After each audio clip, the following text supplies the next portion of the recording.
no lo hacemos esperar porque además trae temas importantes, siempre trae temas importantes, interesantes. Y mira, a veces no es importante tener un tema así que uno va a descubrir el mundo. Lo importante es saberlo explicar bien, saber comunicarlo, decir algo, tener un mensaje. Y si algo tiene Ricardo Sevilla es que es un hombre estudioso y que por lo y es un gran lector, ¿eh? Y de veras, yo digo, para comunicar bien, siempre hay que ser un gran lector.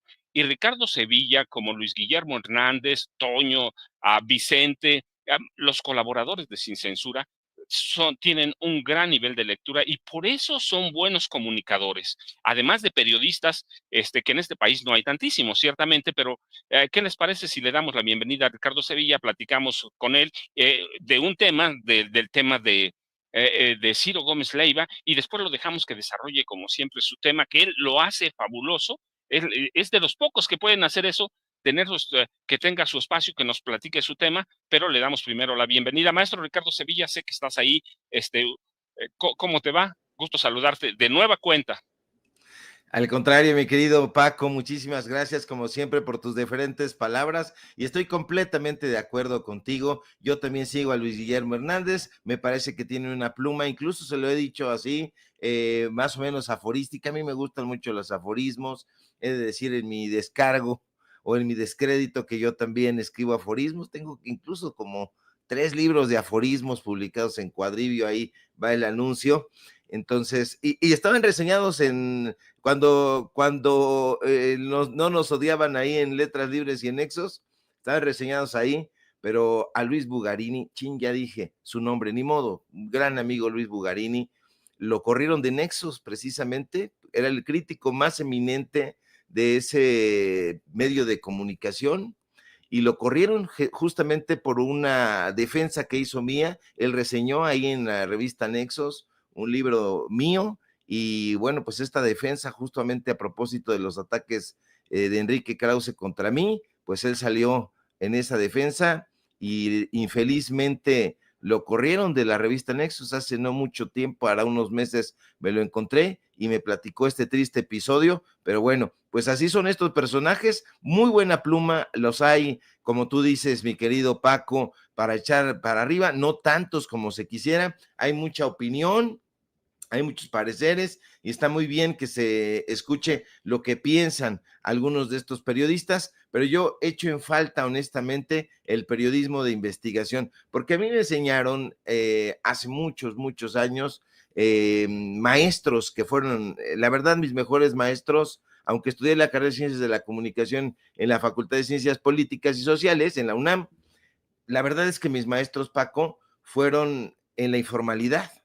En la informalidad es donde yo pude abrevar de estos grandes titanes. Yo considero que eran grandes titanes de la comunicación. Fue mi amigo y mi maestro Carlos Monsiváis, fue mi amigo y mi maestro Federico Campbell, fue mi maestro, que no mi amigo, pero sí lo conocí, Vicente Leñero. Yo pertenezco a una generación ya, pues, de periodistas que diría yo, mi querido Paco, que ya estamos en extinción, pero pues todavía nos tocó convivir y conversar y tener comercio intelectual con estos grandes dinosaurios de la comunicación, lo digo en el mejor de los sentidos, personajes que se paseaban, oteaban por aquí, en el caso de Carlos Monsiváis, que era Adolfo Castañón, en un libro que se llama Arbitrario de la Literatura Mexicana, escribió un texto fantástico que se llama Un hombre llamado Ciudad, y pues hace un retrato y un examen de la obra de Carlos Monsiváis, y efectivamente Carlos Monsiváis lo encontrábamos oteando desde las alturas en la Cámara de Diputados, haciendo una crónica, y después lo veíamos igual metido hasta en un video de Luis Miguel, es decir, era, yo creo que uno de los pocos escritores que todavía lo veía la gente en la calle y lo reconocía como un escritor. De esos ya no hay. Y bueno, pues mi querido Paco, todo esto como siempre, guaraguara, guarabra, guara, bla, bla, bla, bla, bla, bla, para decirte que estoy muy bien, espero que tú también te encuentres de lo mejor. No, muchas gracias, maestro Ricardo Sevilla. Fíjense, acaba de decir Ricardo Sevilla algo, bueno, siempre dice cosas bien importantes, pero ahorita dijo algo bien importante. Formamos parte de una generación, siempre hablamos de periodistas chayoteros, de periodistas vendidos, que los hay. Ayer platicábamos cómo Sabludovsky desde el gobierno de Adolfo López Mateo se impulsa para convertirse en el gran comunicador, claro, todo vendido, pero también hubo periodistas, siempre ha habido periodistas revolucionarios, podemos ir a la revolución, a la independencia, periodistas muy decentes, y formamos parte de una generación, como él decía, Monsiváis, Campbell, Leñero, Julio Scherer, a Manuel Buendía, con todos los peros que les pueda poner uno, fueron grandes periodistas y formamos, abrevamos y aprendimos mucho de ellos. Yo, ninguno fue mi amigo, pero a todos los conocí, o fui a conferencias, o fui a, a, este, a entrevistas con ellos, así que también abrevamos de grandes periodistas y en este país ha habido también hay generaciones enteras de periodistas que nunca en su vida han recibido un centavo del gobierno y que hemos tenido que rascárnoslas como podemos, hemos sobrevivido al medio y ahora estamos en estas, yo digo plataformas informativas, porque aquí podemos hacer todo. Lo hemos visto con Ricardo Sevilla, crónicas, reportaje, análisis, opinión, de todos los géneros periodísticos, incluida la literatura, cabe un poco en esto, pero así que Ricardo Sevilla acaba de poner un clavo punto, abrevamos de periodistas que fueron muy decentes y que trabajaban en la calle, no en la mesa como hay muchos periodistas hacen reportajes de mesa. A mí me impresiona, por ejemplo, reporteros que escriben sobre narcotráfico, nunca han ido a zonas de ver a donde está el problema del narcotráfico, pero escriben bien bonito desde ahí. Así que lo que dice Ricardo, pero déjeme entrar al tema. Ricardo, mira, bueno, se transmitió ayer, no sé cuándo lo hicieron, una entrevista a Ciro Gómez Leiva, que tú y yo conocemos muy bien, muy bien, lo hemos retratado no sé cuántas veces a Ciro Gómez Leiva, pero le dan una entrevista a una influencer que se llama Saskia Juárez. Yo la verdad nunca la veo, pero vi la entrevista y él delinea como crimen de Estado una de las 93 posibilidades del atentado que sufrió hace 2 años. Yo digo, si hubiera sido verdaderamente, yo tengo mis dudas siempre, porque a mí nos enseñaron a pensar mal. Yo digo, si los narcos lo hubieran querido matar, lo matan. Tienen armas para deshacer una camioneta como en la que él viajaba, pero bueno, 93 líneas tiene y dice que una de ellas es el crimen de Estado. ¿Tú cómo lo ves, maestro Ricardo Sevilla? Yo lo veo también de manera muy sospechosa. Conocemos perfectamente, como tú bien apuntas, mi querido Paco, a Ciro Gómez Leiva y bueno, pues los muchos cuentos que también se inventa. Él es un periodista también de escritorio. En algún momento intentó ir a campo, la verdad es que no lo consiguió, fue solamente una llamarada de petate, como dicen aquí en mi barrio. Y bueno, pues yo creo que esto es pura ficción, le da esta entrevista a esta influencer que la verdad pues no tiene un cabello de inteligencia, lo digo sin demeritar a muchos influencers que me parece que son relevantes, pero en este caso no lo es. Está comunicando ahí cosas que no tienen ningún sustento, eso no lo debería hacer ningún periodista que se precie de ser riguroso, no es el caso de Ciro Gómez Leiva, pero no hay que andarse por las ramas, mi querido Paco. Ciro Gómez Leiva pues es uno de los comunicadores más corruptos y francamente chayoteros del actual concierto periodístico. Es un empleado, ya lo sabemos, es el empleado de Radio Fórmula, lo sigue siendo allá en España, lo fue aquí en México, va a volver a hacerlo. Fíjate, armó tremendo melodrama hace no mucho tiempo, yo diría que hace 2 meses, se tocó el pecho, arrancó con una larga retaíla de elogios hacia los empresarios que según él durante ¿cuánto fueron? 8, 10 años, no lo recuerdo muy bien, pero por ahí pues le pagaban su sueldo, le daban línea editorial, diciendo que se iba, sugiriendo que era perseguido, pero yo creo que no es más que un melodramático, un personaje de opereta, y han pasado pues este par de meses desde que casi a punto del llanto, moviendo las maneras, a manera de pugilista que golpea el aire, porque eso le gusta mucho, mover las manos y hacer todo este show que a él le caracteriza, pues se despidió del programa nocturno que conducía ahí en la empresa de Olegario Vázquez Aldir.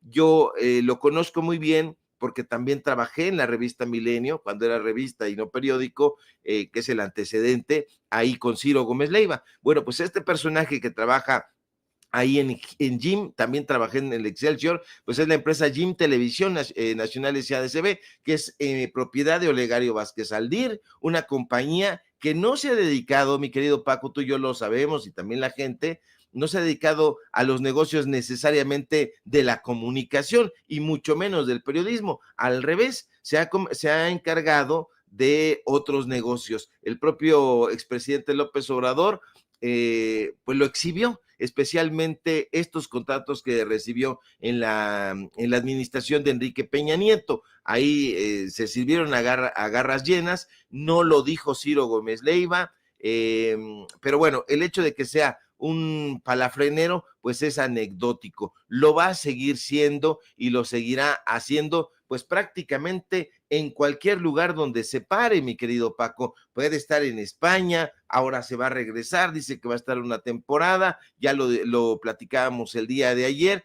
pero Ciro Gómez Leiva sigue siendo empleado de estos personajes. ¿Por qué? Porque sigue haciendo su programa en la empresa de Jaime Azcárraga, porque sigue publicando en el periódico Excelsior y ahí le pagan. Así de largos son los pulposos tentáculos de los medios de comunicación corporativos, así de pulposos son los tentáculos de la familia Vázquez Raña, exvendedores, por cierto, de estufas y refrigeradores, y yo creo que de hornos de microondas. Y bueno, está muy bien, Paco, que Ciro Gómez Leiva cobre por su trabajo, y está muy bien si así lo quieren los empresarios, que le paguen millonadas, pero que no venga a esta hora a desgarrarse las vestiduras y que diga que es un periodista neutral, que diga que es un periodista independiente y en permanente peligro. No está en peligro. Cuando la gente se ha acercado a Ciro Gómez Leiva, ha sido para reclamarle que sea justamente eso, un mentiroso y un chayotero,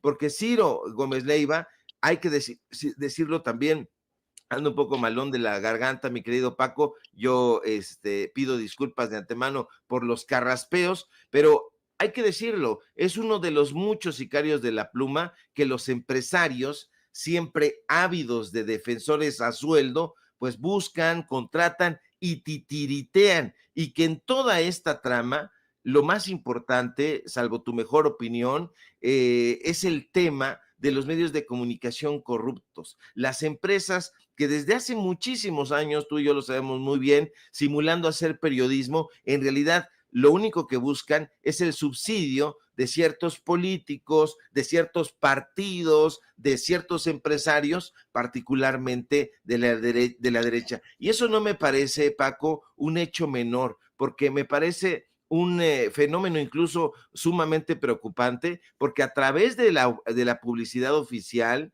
que les dieron durante sexenios y que les continúan dando en otros estados, en Querétaro, en Guanajuato, en San Luis Potosí, en otros muchos lugares, pues se han distribuido millones de pesos para favorecer a medios de comunicación que en realidad, pues no es como aquí, que la audiencia está participando, discutiendo, confrontando ideas. En realidad esos medios, Paco, carecen de una audiencia real. No existe esa audiencia, pagan granjas de bots, pagan cualquier cantidad de saboteadores, lo vemos en las redes sociales, pero son periódicos y revistas que en el peor de los casos son pasquines que dependen de esos fondos para sobrevivir. Lo hemos dicho, lo hemos expuesto aquí una y otra vez, y seguramente te tocó en varios momentos de tu carrera saber de la existencia de estos llamados debes, que eran justamente una plana o un espacio muy importante en los diarios, en las revistas,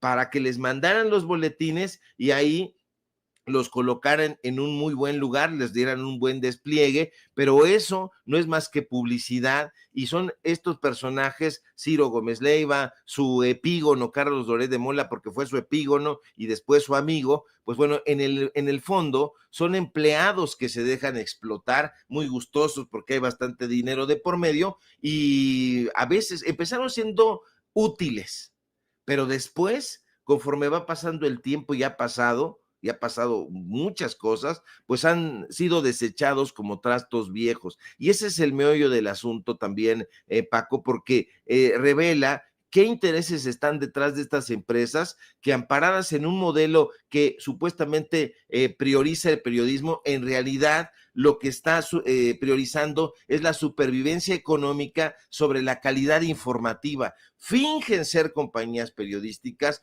pero no lo son. Son, como tú bien apuntaste, periodistas de escritorio. Entonces les mandan ahí un pie forzado y ellos desarrollan a partir de eso. Entonces, a mí me parece eso muy relevante, porque además da cabida a una discusión muy larga que a mí me gustaría tener en algún momento, que es la ruptura entre dos maneras de pensar y concebir una nación. El encontronazo, Paco, entre dos miradas de ver México. La primera mirada, la de los conservadores, que es vieja, que es ramplona, que es mentirosa, que es ajada, y la segunda mirada, que yo diría de los transformadores, que es una mirada pues innovadora, con muchos atisbos jóvenes, porque hay muchísimas voces jóvenes, y aquí hemos participado, me parece que también en buena medida, los medios de comunicación independientes que surgen, Paco, después de años de opresión sistemática y que son una respuesta, y eso no se ha analizado suficiente lamentablemente,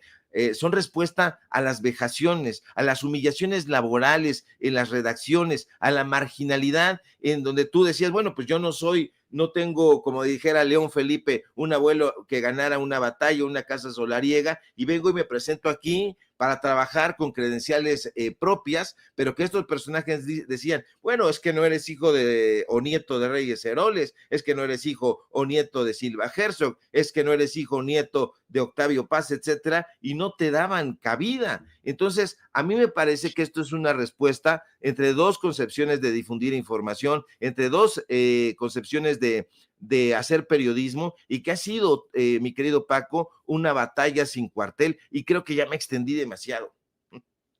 No, no, déjenme decirles que Ricardo Sevilla tiene un problema que cuando habla toca muchísimos, es decir, en un solo tema abarca muchísimos. Déjenme, por ejemplo, decirles ahora mismo, sí, a mí me tocó, por ejemplo, a jovencito, el paso de la cadena García Valqueseca, que eran Todos los Soles y el Esto, que todo mundo lo conoce, el periódico, hoy ya no es el periódico deportivo por excelencia, pero en algún momento, y los Vázquez Raña no eran nada. Luis Echeverría termina prácticamente regalándoles a estos muebleros, y tiene razón, españoles eran, bueno, todavía, porque son dueños de poblaciones enteras en España, y Luis Echeverría Álvarez les regala los soles prácticamente, obligan a García Balseca a venderles, y les venden, y se hacen empresarios periodísticos que no son otra cosa sino francotiradores, que son mercenarios de la comunicación. Y luego llegan los Vázquez Aldir, que son la misma familia. Vázquez Raño, Mario era el mayor, con Vázquez Aldir, llegan ellos, perdón, Vázquez Raña, su hermano Vázquez Raña también, llegan, luego está el hijo Vázquez Aldir, que controlan a Grupo Imagen, Excelsior, y les da eso. Y el otro punto, bueno, y esa es una historia que da para mucho, porque la conozco muy bien, porque alguna vez por cuestiones fuera del periodismo, pero ellos no sabían que era periodista, alguna vez me tocó ver cómo negociaban los Vázquez Aldir, y que son fuera de todo periodismo, hacen negocios en otras cosas, hospitales y no sé cuántas cosas tienen, Y pero que se esa es odiaban, una. mi querido Paco, y que se Además, odiaban sí, eso es además. cierto. Es que Eso es se cierto. odiaban Mario Vázquez Raña con su hermano Olegario Vázquez Raña. Incluso cuando muere este señor Mario Vázquez Raña, en el periódico Excelsior ordenan no desde la dirección, sino desde la empresa, que no se aborde ese tema. Así se odiaban, ellos eran hermanos, como muy bien apunta mi querido Paco. Mario Vázquez Raña era el dueño de Organización Editorial Mexicana, conocida como la OEM, y por otro lado su hermano, este personaje que incluso pues ha sido dueño del Hospital Ángeles y todas sus sucursales y todo este asunto, pues bueno, se odiaban a muerte, sinceramente se odiaban a muerte, y pues bueno, justamente porque había una pelea por el botín, que como tú muy bien dices, mi querido Paco, pues es un tema en el que hay que abundar y que daría un capítulo muy interesante. Por eso yo decía, a lo mejor sería muy, no sé, a mí me parecería muy interesante y quizá muy relevante que tuviéramos un espacio donde comentáramos eso, porque creo que forma parte de todo lo que nos lleva, insisto, y lo voy a seguir insistiendo, hasta este momento en los medios de comunicación independientes, en donde ahora pues estamos habitando y teniendo este comercio con voces muy jóvenes, Paco. Sí, miren, y déjenme decirles, eso es cierto.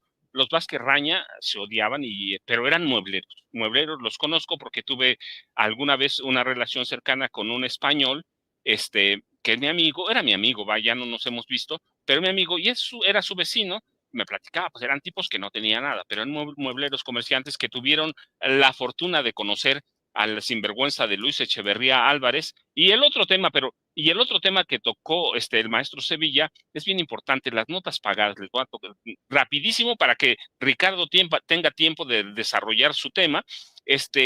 Habló de lo que se llamaba gacetillas. ¿Qué eran gacetillas? Yo recuerdo porque a mí me tocó, como reportero jovencito me tocó. Íbamos a cubrir un evento y los reporteros llegaban a preguntarle al jefe de prensa, ¿para cuánto te gusta esa nota? Y el jefe de prensa decía, quiero que sea la principal. Y ese era el costo, ese era el costo. Y después el término se cambió, esas notas pagadas se llamaban gacetillas. Eran gacetilleros los que hacían eso, y entonces uno iba a un evento y no servía que cubriera, que reporteara bien bonito, porque sabía que lo que se iba a publicar era el boletín, y el reportero recibía una comisión por la venta de ese espacio. Les confieso que yo siempre he sido malísimo para vender algo, así que puedo dar fe y nadie puede decir que alguna vez vendí, a nadie le oferté nada porque no sabía.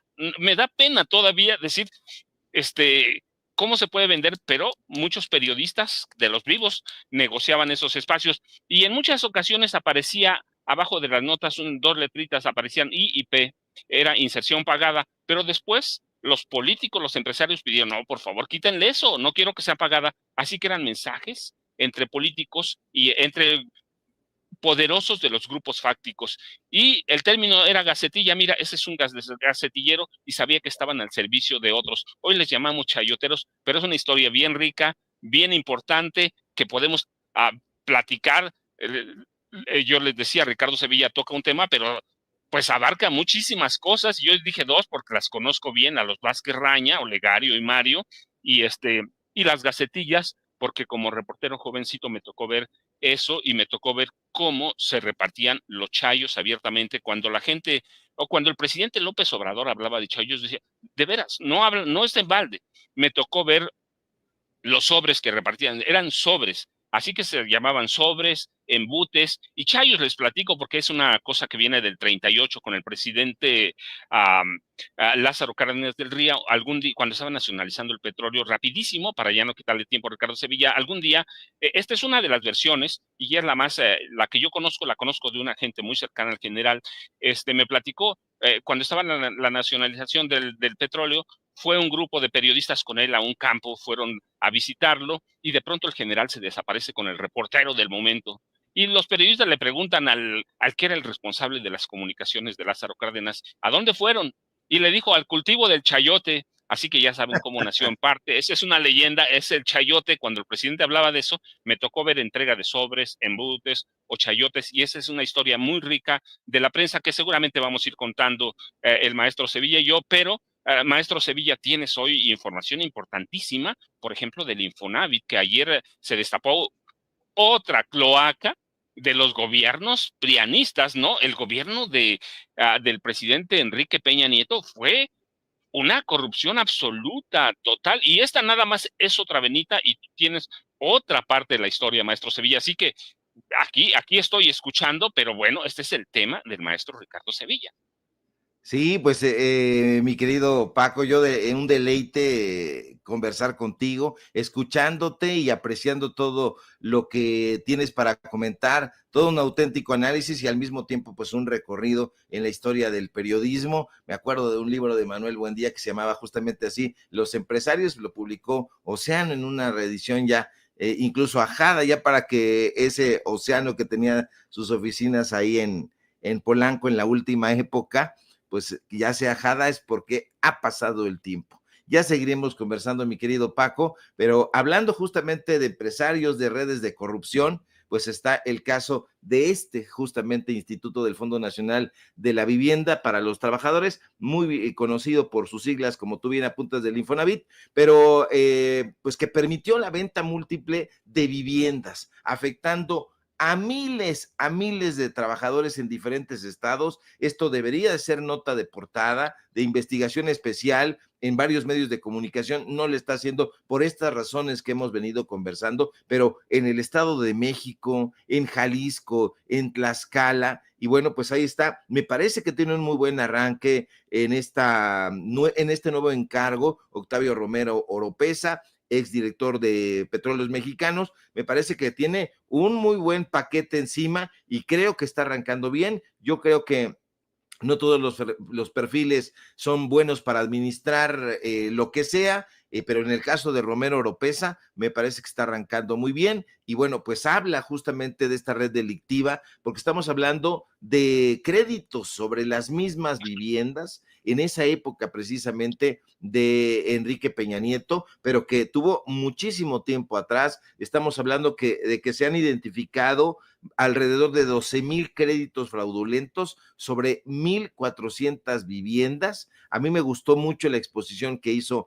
Romero Oropesa y que se va a seguir exponiendo porque es un fraude millonario. Yo diría que es incluso una aportación con datos duros, porque nos están hablando desde el Infonavit que es un fraude que asciende a más de 1,200 millones de pesos, que es muchísimo dinero, porque es el equivalente, Paco, al 40% del ahorro de los afectados.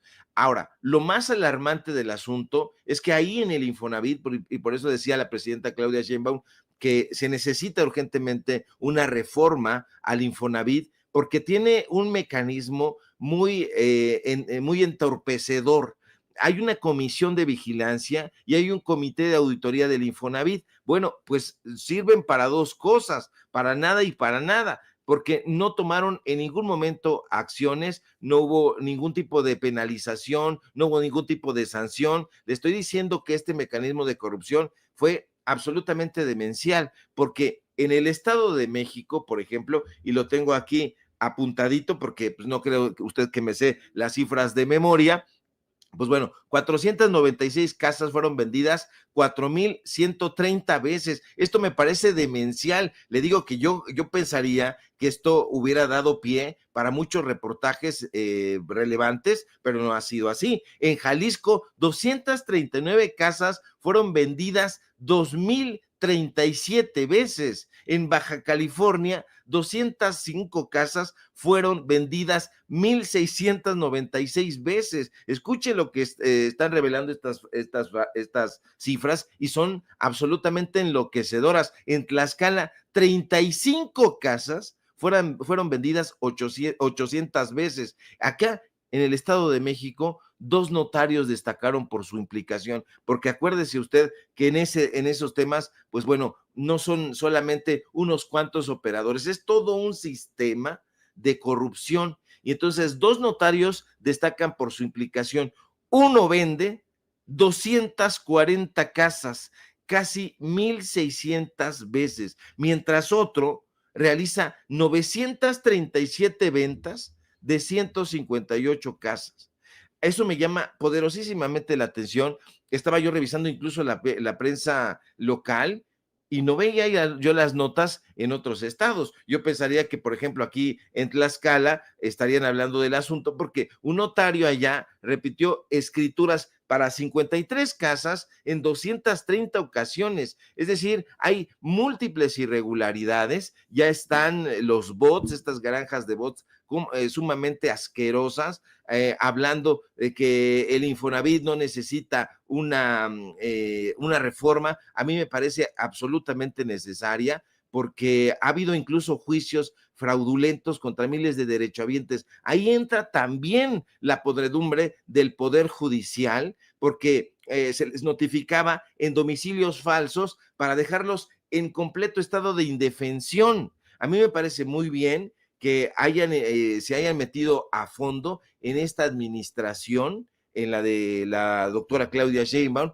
y que el gobierno federal haya detectado, pero haya comenzado ya a detener estas prácticas de recuperación judicial, mi querido Paco, que en años anteriores afectaron, insisto, a miles de trabajadores y trabajadoras que prácticamente pues no tienen casa y que se avientan la deuda prácticamente a pagar 25, 30 años. A mí me parece que debe haber muchas sanciones contra los responsables porque sigue siendo un tema crítico. El Infonavit necesita reestructurarse. Es que se necesita reestructurar todas estas instituciones, mi querido Paco, que no han sido, bueno, fueron inauguradas. El ISSSTE, el IMSS, Petróleos Mexicanos, Infonavit y toda una serie de instituciones, pero han ido ahí caminando reumáticamente y no se han reformado. Es que no es lo mismo cuando fueron inauguradas en una época donde las necesidades eran distintas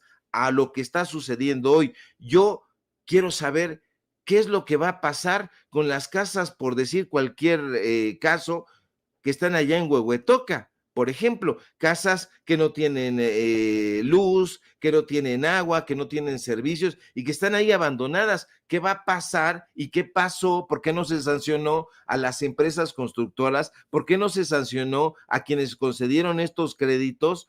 ¿Por qué no se sancionó a las autoridades en ese momento? A mí me parece que se tiene que ir muy a fondo, Paco, y que esas sanciones pues se tengan que llevar a cabo en este momento. No se trata de una persecución, me parece que se trata de un acto de justicia, porque incluso no son solamente las casas que están abandonadas, sino el patrimonio que la gente perdió, porque dijo, bueno, pues es que yo no me alcanza mi crédito, voy a solicitarlo con esta empresa, que además me dice que me lo va a tramitar, porque son cabilderos, y entonces les venden una casita por allá en un lugar bien remoto y que no tiene servicios a la mera hora y que los dejan abandonados. Es todo un tema que puede dar incluso para 2 o 3 documentales, pero pues en la derecha no están acostumbrados ni quieren hacer documentales porque no saben ni hacer periodismo para pronto, mi querido Paco.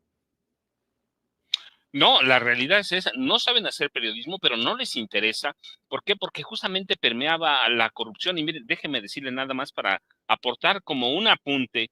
Muchas de estas instituciones se crearon y por eso yo digo, le tengo mucha reserva a Luis Echeverría Álvarez, porque ciertamente fue antes de Luis, perdón, del presidente, este, de del presidente Andrés Manuel López Obrador, el último constructor fue Luis Echeverría Álvarez. La verdad hay que decirlo, fue el último constructor, pero también fue un gran corrupto.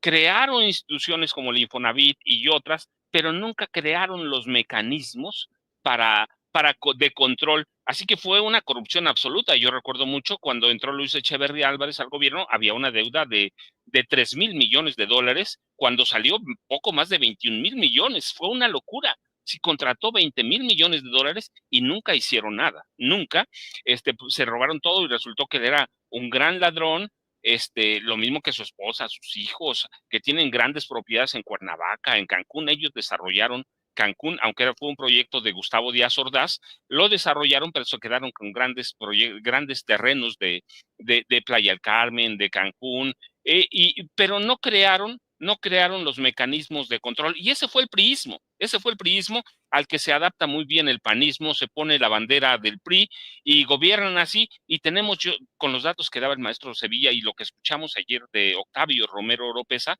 la verdad, por ejemplo, detectaron 12,000 créditos otorgados a 1,400 viviendas, es decir, a estas propiedades se vendieron, como lo decía Octavio Romero, hasta 4 veces cada una. Y eso no se puede entender sin una gran mafia que incluye notarios públicos, funcionarios del Infonavit, coyotes, corredores, y que no van a salir inmediato. En el gobierno de López Obrador dijimos, van a necesitar más tiempo, y así van a seguir saliendo, ¿no, maestro Sevilla?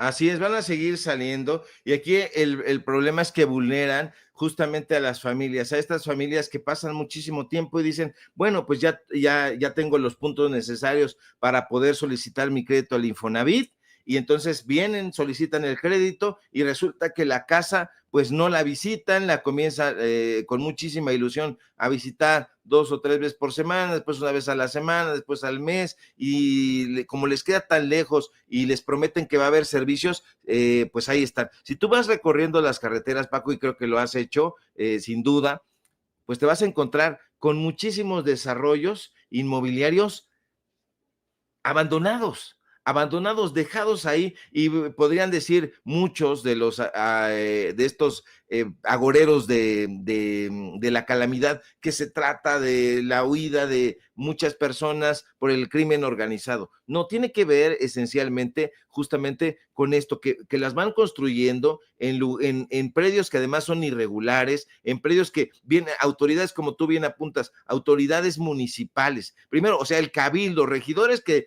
le dicen que sí a la propuesta que trae el presidente municipal se reporta con el gobierno estatal y vienen ahí toda una serie de chayotes y cochupos repartidos a todo mundo, a la prensa incluso que se hace de la vista gorda, que no quiere abordar esos temas porque hay dinero de por medio, y bueno, esto va creciendo porque el Infonavit tiene en diferentes oficinas en distintos lugares de la República Mexicana, y ahí los delegados han hecho una cueva de malandrines. O sea, si tú vas al Infonavit, incluso no hay quien te atienda, mi querido Paco, porque gente que ha ido al Infonavit dice, nosotros hacemos una fila interminable y llegamos al lugar donde está una persona en la puerta y nos dicen, vete a ese teléfono y desde ahí marcas a la línea. Entonces es una cosa inaudita que se tiene que reformar el Infonavit sí o sí, porque es algo que ya está gangrenado desde hace cuántos años fue fundado y no tiene estos mecanismos. A mí me parece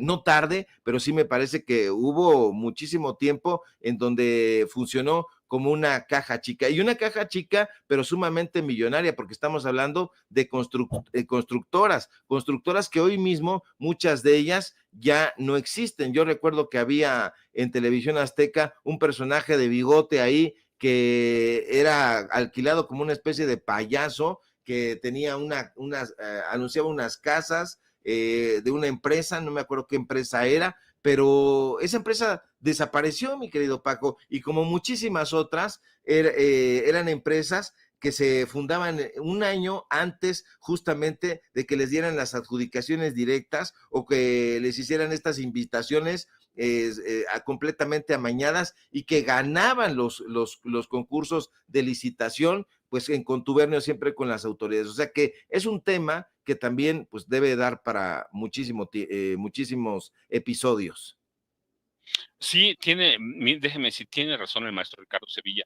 Esta es una red que no puede funcionar sola. Son esquemas que se fueron desarrollando con el tiempo, esquemas criminales, no son ni siquiera solo delictivos, criminales para despojar a los trabajadores. Sí, cuando un trabajador está esperanzado o algo, lo despojaron de todos sus recursos, de todos, lo despojaron de un patrimonio. Así que hay en estos en estos esquemas hay de todo. Yo les decía, hay despachos, hay notarios, peritos, valuadores que engañaron a los trabajadores, hay un esquema diseñado para estafar. Y mire, nada más déjeme hacer una observación antes que el maestro Sevilla nos dé conclusiones y nos deje, como dice Vicente con la víbora chillando. Ayer, por ejemplo, yo leí que Carolina Villano, un post, una declaración que decía que si alguien no sabía cómo o pensaba que le habían robado sus ahorros del Infonavit, ella les decía como, no, hombre, eso es una estafa. Una estafa, mire, se lo puedo decir, discúlpenme, pero aquí está mi pantera, vean que es negra absoluta y le gusta ser estrella, es un gato enorme que se llama Ragnar y que es un gato, déjenme decirle, súper mega cariñoso y le gusta trabajar conmigo, regularmente duerme en mis piernas cuando estoy trabajando, pero bueno, déjenme regresar, ahí esquemas que se desarrollaron. Uno va en la carretera, tiene razón Ricardo Sevilla, y ve muchos conjuntos habitacionales vacíos, pero otros no se desarrollaron. No se desarrollaron. Y Carolina Vigiano dice, ¿les podemos regresar sus ahorros? No, hombre, no hagan conflictos.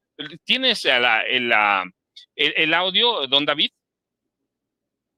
¿Cómo puedes recuperar tus ahorros del Infonavit antes de que se consume el atraco de Morena? Aquí te lo voy a explicar. Puedes hacerlo de manera fácil, gratuita y sin intermediarios. Si empezaste a cotizar antes del 1 de julio de 1997, tu dinero puede estar en 3 fondos. Primero, Fondo de Ahorro 1972-1992, Subcuenta de Vivienda 1992 y Subcuenta de Vivienda 1997. Segundo, Régimen de 1973. Recibes todo en un solo pago si tienes tu resolución de pensión del IMSS, una cuenta bancaria con clave y si tramitas en línea tu e-firma. Y 3, Régimen de 1997. El dinero de las subcuentas 1992 y 1997 va a tu Afore. El del fondo 1972-1992 se te devuelve directo del Infonavit. O si empezaste a cotizar después del 1 de julio de 1997, tu ahorro en la subcuenta de vivienda 1997 se enviará a tu Afore con los rendimientos acumulados para calcular tu pensión. Si eres beneficiario de un trabajador fallecido, también Don David, puedes con eso solicitar nada el más dinero. Don David, déjeme decirle algo y se lo digo de experiencia.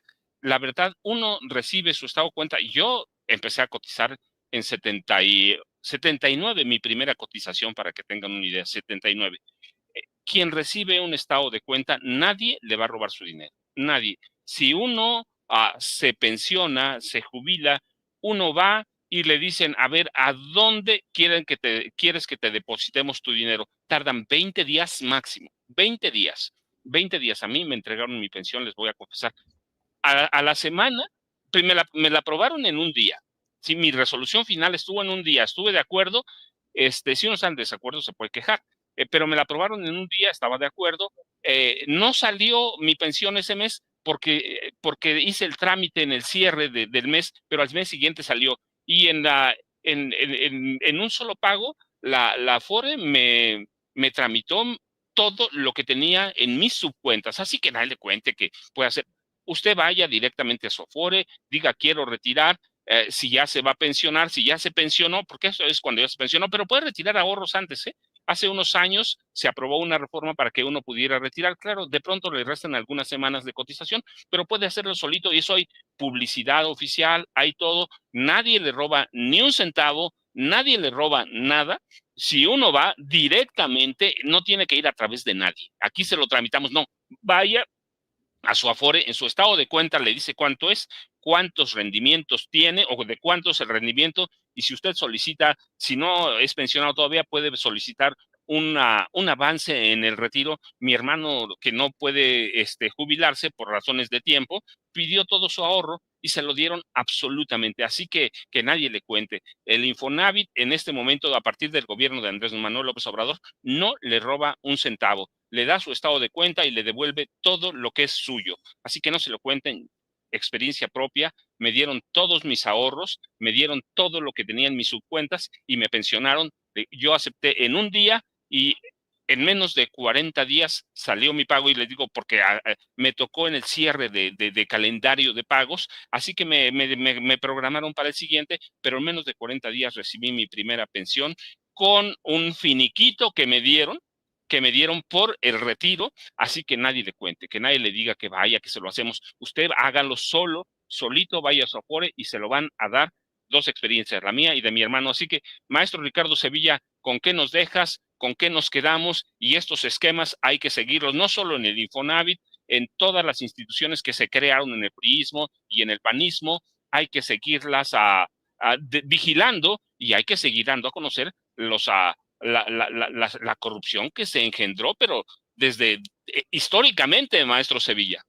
Así es, mi querido Paco, pues has dado una explicación puntual de lo que se debe hacer. Yo, infelizmente para Carolina Villano, como se llame esta señora, bastante villana y mentirosa, para infortunio de ella, pues pues trabajé durante muchos años en el Instituto Mexicano del Seguro Social y para mal de muchos, pues fui justamente jefe de control de prestaciones y efectivamente está la ley 73, está la ley 97 y no tienes ningún problema. Tú vas y estuviste cotizando para el IMSS, vas a la unidad de medicina familiar que te corresponda y entras y dices, voy a tramitar mi pensión, porque esto que ella está diciendo, es que se va a consumar un atraco, ningún atraco ni nada parecido. Esta es una persona demencial, tú vas muy tranquilamente, eso sí, te puedes encontrar ahí en la puerta a personajes que son conocidos como coyotes y solamente por llevar a las personas a la ventanilla les cobran una lana. Hay que mandarlos al cuerno, igual que a los panistas. Tú vas, si ya estás en el momento en que te vas a pensar a pensionar por cesantía o por edad avanzada, por vejez o edad avanzada, tú vas, cumples 60 años o cumples 65, puedes ya ir, ves los requisitos, están ahí pegados en la oficina particularmente de control de prestaciones y ahí hay personal que te va a ayudar y ahora tienen la instrucción de mandar a la goma a las personas que están por ahí. ¿Quién es ese personaje que le acompaña? No, pues es que es mi primo. A ver, credenciales. Ahora, sáquese para allá y vamos a hacer el trámite con usted.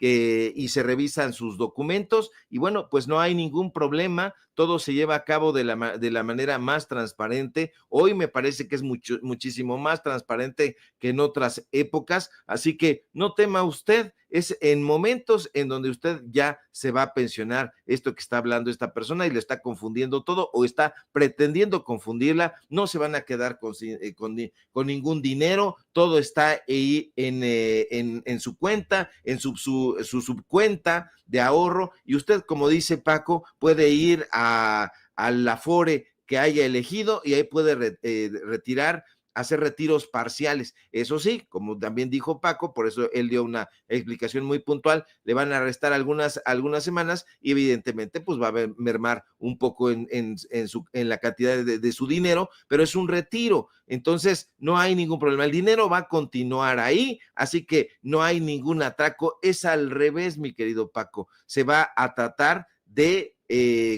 ya erradicar ese tipo de corruptelas que sí se llevaban a cabo y lo estaban haciendo de una manera demencial. Lo que están haciendo ahora pues es tratar de tapar el sol con un dedo, desinformar y decir esto es lo que va a suceder para que desalienten a la gente y digan, híjole, si eso pasa, entonces ya no voy a votar por Morena, ya no voy a votar por la transformación, voy a votar por el PAN, pero la gente está bien informada y qué bueno que hay espacios como este, como Sin Censura, donde se puede uno informar. Sígame por favor en mis redes sociales, en X, @Sevilla Crítico, en Facebook, Ricardo Sevilla, así nada más. Sígame en Paralelo24.mx, donde estamos sacando crónicas, reportajes y todo este periodismo que ya nos estila demasiado. Sígame por favor en los datos duros. Hoy tenemos informativo en punto de las 9 de la noche.